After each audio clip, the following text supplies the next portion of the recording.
So today I'm going to give you 6 reasons why you should not retire early. Now there are loads of YouTube videos around basically saying why you should retire as soon as you can, and I get that, I understand it, and of course it's fundamentally, if you've based your whole working life around stopping as quickly as you can, this is telling you kind of what you want to hear, and I understand that. Plus the fact that I know that the people who have released some of these videos are really good YouTubers, and I follow quite a few of them. But I wanted to take a slightly different approach to things, so this video is going to take that approach, and I'm going through 6 really good reasons why you shouldn't retire as soon as you can.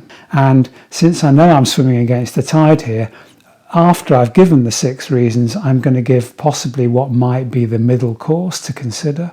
And the first one is obvious, and I'm just going to get it out of the way now. Only you know the full circumstances of your financial and family life. Nobody can really understand where you sit in terms of what you want to do with your life, what you want to do with the rest of your life, how your family are, what particular demands you have, and how you see the future. I think this is something where there is a great assumption that we must all retire as soon as we possibly can, when in fact there are a number of us who feel differently about it. What I'm saying is this is a discussion which you should have with your family and take into account your circumstances. The answer is not always retire as quickly as possible. The second one is one which the financial advisors in the world normally take a great deal of delight in talking to their clients about, and that is, what is your risk profile? Now, risk is something which is to some extent subjective, but only to some extent, and there is one area where you know absolutely when it comes to retirement that you have a higher risk than you would otherwise, and that's if you retire early. There is no getting away from it. If you retire as soon as you can, you are taking a higher risk than you are if you retire later. It's just a fact, and nobody would dispute that. But the fact is, if you are risk averse and your idea of hell is running out of money, well, maybe it's in your best interests, in order that you can enjoy the rest of your life, to maybe keep going for a bit longer earning money. It's up to you. But the risk profile is unavoidable. You retire earlier, you are taking a bigger risk. There is no getting away from that. Third point for me is one which I've been banging on about for a little while now on this channel. We're going to live longer than we think. It's just one of those things. And yes, I know there will be individuals who don't. I get that, I fully understand it. But as a cohort of people, we tend to be living longer than our parents did. And for a lot of us, we tend to live longer than maybe the actuarial tables tell us. Now, if you're in a position to retire early, it's my betting that you understand this type of stuff. It's my betting, therefore, that you're in the cohort of people who might live beyond the actuarial date of death that you're possibly lined up for. It's somewhere around the mid-80s, and yet there are an awful lot of people, by definition, who live beyond that. What I'm saying is it's worth understanding that you might live longer than you think. And how do your savings look if that were the case? The other thing to say is, if we're living longer than we think and we're fit, we still have time to have a really full and active retirement and do all those things that we said we would do when we retire, but because we will have longer when we are no longer in work. Okay, point 4. There is an assumption inherent in all of the retire as quickly and as early as you can. And the assumption I know to be false for some people, and that is work automatically is something that you don't enjoy and you want to stop as quickly as possible. And frankly, that doesn't always take into account the benefits that accrue from work. So, for example, I'm thinking not just in financial terms, I'm thinking of the fact that while you're working, your mind is being exercised in a way that you might not exercise it once you've stopped. You're getting to meet people who you wouldn't otherwise meet. You're being continually confronted or faced with ideas that make you think hard and make you think maybe outside your comfort zone. And all of this stuff has been proven to be really good for your brain and your brain health.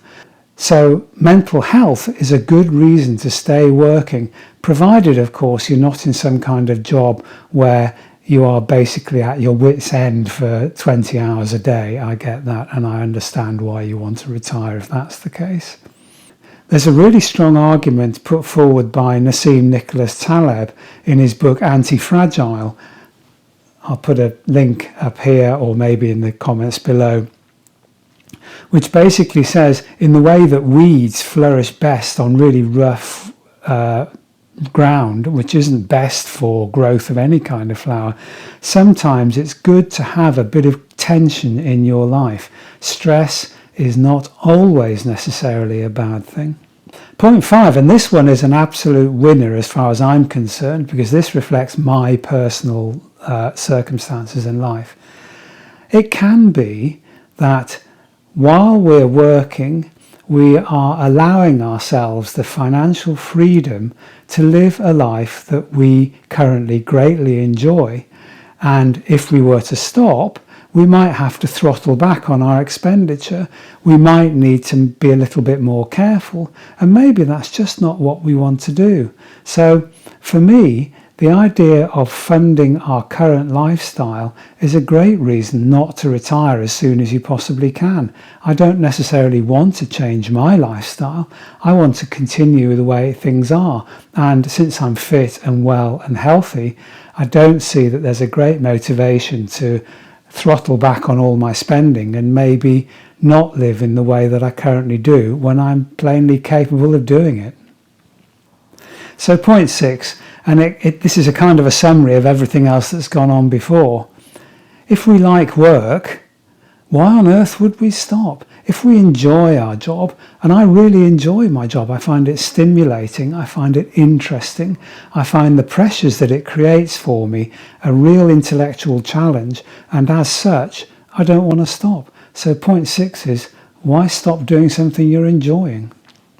Okay, so that brings me to what I said at the beginning I would do, which is maybe look for something which is the halfway house here. Now I get sometimes if we've based our whole life around the idea that we're going to leave work as soon as we possibly can, the idea of not doing that can be pretty unpalatable, and I get that. So my middle ground would be, still I would say don't retire, but what about moving to some other form of working? What about trying out working as a one-person consultancy, doing what you did in your previous life? What about trying new things? What about starting something from scratch? I'm not necessarily suggesting you sink your entire retirement fund into some harebrained scheme. All I'm suggesting is there could be a middle ground, which is you don't retire, but you do look to keep going in some other form. That way, you'll get a lot of the benefits I've talked about from not retiring without maybe the downside of living in the life that you've been living maybe for 20 years and that you're desperate to stop. Anyway, I hope you found that interesting. It's a kind of counter to the plethora of retire as quickly as you can videos which are on YouTube at the moment. I'll be really interested to see what comments I get from this. I'm anticipating that most people will be saying I retired at 50 and I haven't regretted it for a day. There may be a few, and I'm hoping there will be a few saying no, I'm happy to continue.